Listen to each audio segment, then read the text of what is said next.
मोक्ष एवं ज्ञान की धरती गया तथा बोध गया पर्यटन के दृष्टिकोण से बिहार का एक अति महत्वपूर्ण जगह है और यहाँ हर साल 8 से 10 लाख जो है वो देसी विदेशी पर्यटक पहुँचते हैं। आज केंद्र सरकार के द्वारा अंतरिम बजट पेश किया गया है और गया के लोगों को काफ़ी उम्मीद थी कि पर्यटन के दृष्टिकोण में काम किया जाएगा तथा महाबोधि कॉरिडोर और विष्णुपथ कॉरिडोर का निर्माण किया जाएगा। लेकिन इस बजट में यहाँ के लिए विकास के लिए कोई काम या जो कोई बात जो है वो नहीं रखी गई है।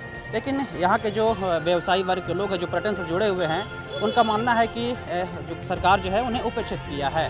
सुनिए यहाँ के लोगों से कि इस बजट को लेकर क्या कुछ कहे हैं। मेरा नाम हरिबाबू गोयल। और बजट आज अंतरिम पेश हुआ तो क्या ठीक, मतलब कुल मिला के ठीक है। मतलब ऐसा कोई चीज़ नहीं दिया है उसमें बजट में जो कि आदमी को भी लाभ मिले। बजट में अभी तो 3 महीने के लिए क्या कहा जा सकता है। महंगाई, इतना महंगाई हो रही है पूछो मत। इसकी महंगाई के लिए परेशान है आदमी बहुत ज़्यादा। फायदा है ही नहीं है इसमें, लोग का गरीब को कोई फायदा नहीं है इसमें। बजट में कोई फायदा नहीं है, जो आया है मिला जुला के बराबर ही है। कुछ फायदे का है तो सरकार बनने के बाद में जो पेश होगा तभी तो पता चलेगा क्या आया क्या गया। अभी तो कुछ नहीं है। सुजीत कुमार। बजट पेश हुआ है क्या? बजट पिछले साल जो हुआ उसी को एक बार दोहरा दिया गया है, कारण कि ये चुनाव भी माहौल है। जब चुनाव के बाद जो जुलाई में होगा उसके बाद देखेंगे क्या होता है क्या नहीं। व्यापारियों का भी कुछ नहीं है, जो था पिछले बार वही इसी को अथी कर दिया है। अब कल जो पेपर ऊपर पढ़ेंगे तो पता चलेगा क्या दिया क्या नहीं दिया। ये चुनावी बजट था, आम लोग लुभावन दे नहीं सकते थे यहाँ पर, और व्यापारियों के लिए कोई खास इसमें कुछ है नहीं। जो पिछले साल का जो था वही 7 लाख तक जो फ्री किए हैं और कोई खास ऐसा थी नहीं। अब कल पेपर में पढ़ेंगे क्या है क्या नहीं। अब से लिख तो रहे हैं कि व्यापारियों को बहुत बड़ी राहत, लेकिन क्या राहत है कल पता चलेगा पेपर में पढ़ने पर। बजट आम जनता के लिए जैसे पहले था वैसे आज भी है और पूरा बजट के बारे में भी हम उतना बोल भी नहीं सकते, लेकिन व्यापारी वर्ग के लिए जो है कुछ और उसमें छूट देना चाहिए सरकार को। गवर्नमेंट जो है बिजनेसमैन के लिए 2 लाख रुपया नगद रखने के लिए बोला, लेकिन कम से कम उसको 5 लाख सोने चांदी के बिजनेस में 2 लाख रुपया कोई माने नहीं रखता।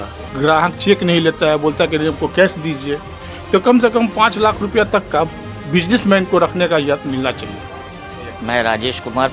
बजट हम लोगों ने ऐसे तो सुना भी है, थोड़ा सा सुना है, पूरा देखा तो नहीं अभी।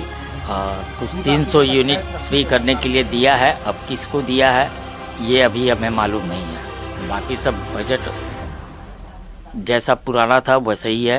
टूरिज्म के मामले में मैं समझता हूँ, मैं पिछले 5 वर्षों से जो देख रहा हूँ, कोरोना काल के बाद से हम लोगों ने बहुत आशा किया था सरकार से कि टूरिज्म के डेवलपमेंट के लिए सरकार कुछ काम करेगी।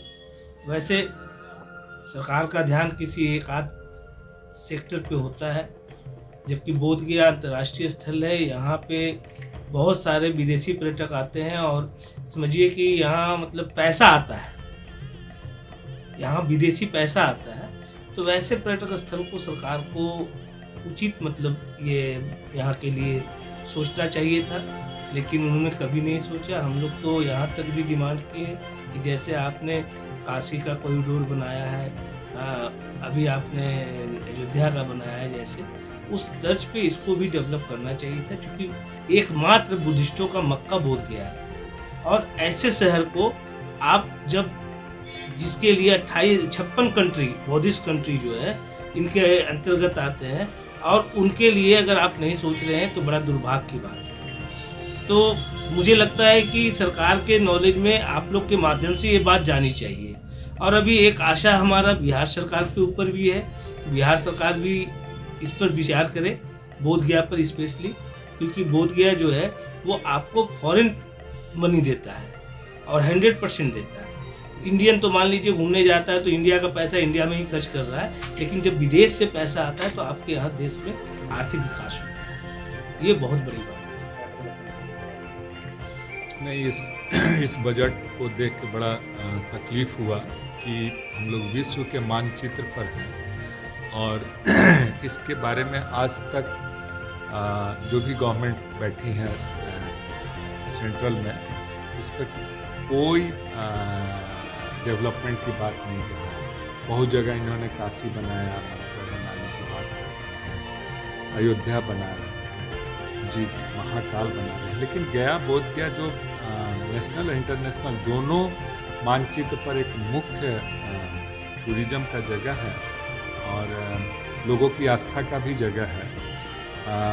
बुद्धिज्म तो जी वर्ल्ड का नाम लें तो पूरे विश्व से लोगों को लगाव है। इस पे अभी तक गवर्नमेंट का कोई ये नहीं आया है। बेसिक चीज़ यहाँ ना रोड है ना सीवरेज है, जो एक बेसिक किसी भी शहर का बेसिक होता है, जिस पर भी कोई बजट नहीं है।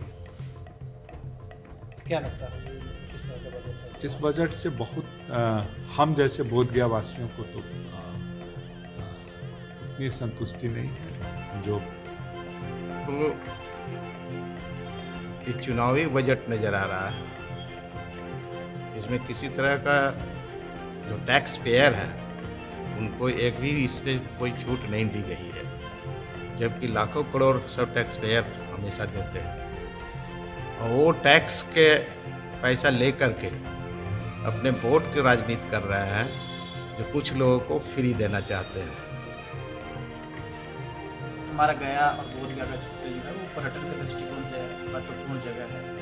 पर्यटन के क्षेत्र में क्या कुछ देख रहे हैं आप? पर्यटन के क्षेत्र में तो गया बोधगया का इनके पूरे भारत में नहीं दिख रहा है पर्यटन के क्षेत्र में कहीं विकास। अगर विकास करना ही है तो इसके पहले विष्णुपथ और बोधगया कॉरिडोर बनाना चाहिए, जो पूरा विश्व में विख्यात है। विष्णुपथ में पूरे दुनिया के आदमी जो आते हैं वहाँ, वो पिंड दान करने के लिए आते हैं और कहीं न कहीं पूरी दुनिया से एक बार यहाँ आना ही होता है उन लोगों को। इसमें सरकार को ध्यान देना चाहिए था कि विष्णुपथ गया बोधगया महाबोधि टेम्पल कॉरिडोर बनाना चाहिए था कि पूरे विश्व के लोग और पर्यटक को सुविधा हो और देश को आर्थिक स्थिति भी सुधरे। गया से लोकल 18 के लिए कुंदन कुमार।